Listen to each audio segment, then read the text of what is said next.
പലപ്പോഴും എഫ് ഡിയിൽ ഇൻവെസ്റ്റ്മെൻറ്റ് എന്നുള്ളൊരു ആംഗിളിൽ നോക്കുമ്പോൾ സംഭവിക്കുന്നത് എന്താണെന്ന് വെച്ച് കഴിഞ്ഞാൽ എഫ് ഡിയിൽ നമുക്കൊരു റിട്ടേൺ ലഭിക്കുന്നുണ്ട്. ഇത് നിങ്ങളൊരു റെസിഡൻറ്റ് സ്റ്റാറ്റസിലാണെങ്കിൽ ഈ റിട്ടേൺ ഇത് ടാക്സബിൾ ആണ്. നിങ്ങളുടെ ടാക്സബിൾ ഇൻകം എന്നുള്ള രീതിയിലേക്ക് ഇതും കൺസിഡർ ചെയ്യും. അപ്പോൾ ഓരോരുത്തരുടെ ടാക്സ് സ്ലാബ് ഏതാണെന്ന് വെച്ചാൽ ആ ഒരു സ്ലാബിലേക്ക് ഇതിൽ നിന്ന് വരുന്ന ഇൻകവും കൺസിഡർ ചെയ്യും.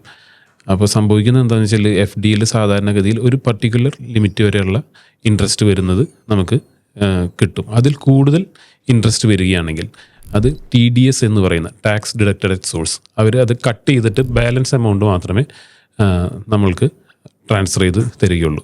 പിന്നീട് നമ്മൾ ടാക്സ് ഫയൽ ചെയ്യുന്ന സമയത്ത് ഇത് കൃത്യമായിട്ട് മെൻഷൻ ചെയ്ത് ഫയൽ ചെയ്യുകയും വേണം.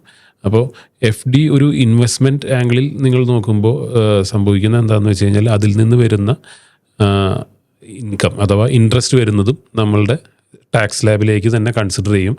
ആ ഒരു ടാക്സ് അടയ്ക്കാൻ നമ്മൾ ബാധ്യസ്ഥരാകുകയും ചെയ്യുന്നുണ്ട്. അപ്പോൾ എഫ് ഡി ഇൻവെസ്റ്റ്മെൻറ്റ് നോക്കുമ്പോൾ തന്നെ ഈ ടാക്സിൻ്റെ ഒരു ഇംപ്ലിക്കേഷൻ നമുക്ക് എത്ര വരും എന്നുള്ളതും കൂടി മനസ്സിലാക്കണം. ഈ ടാക്സ് കഴിഞ്ഞ് നമുക്ക് എത്ര ഒരു ഗ്രോത്ത് അല്ലെങ്കിൽ ഒരു ഇൻട്രസ്റ്റ് നമ്മളുടെ കയ്യിലേക്ക് കിട്ടും എന്നുള്ളതും കൂടി മനസ്സിലാക്കിയിട്ട് വേണം എപ്പോഴും എഫ് ഡിയിലേക്ക് ഇൻവെസ്റ്റ്മെൻറ്റ്സുകൾ കാര്യങ്ങൾ പോകുന്നതിന് വേണ്ടിയിട്ട്.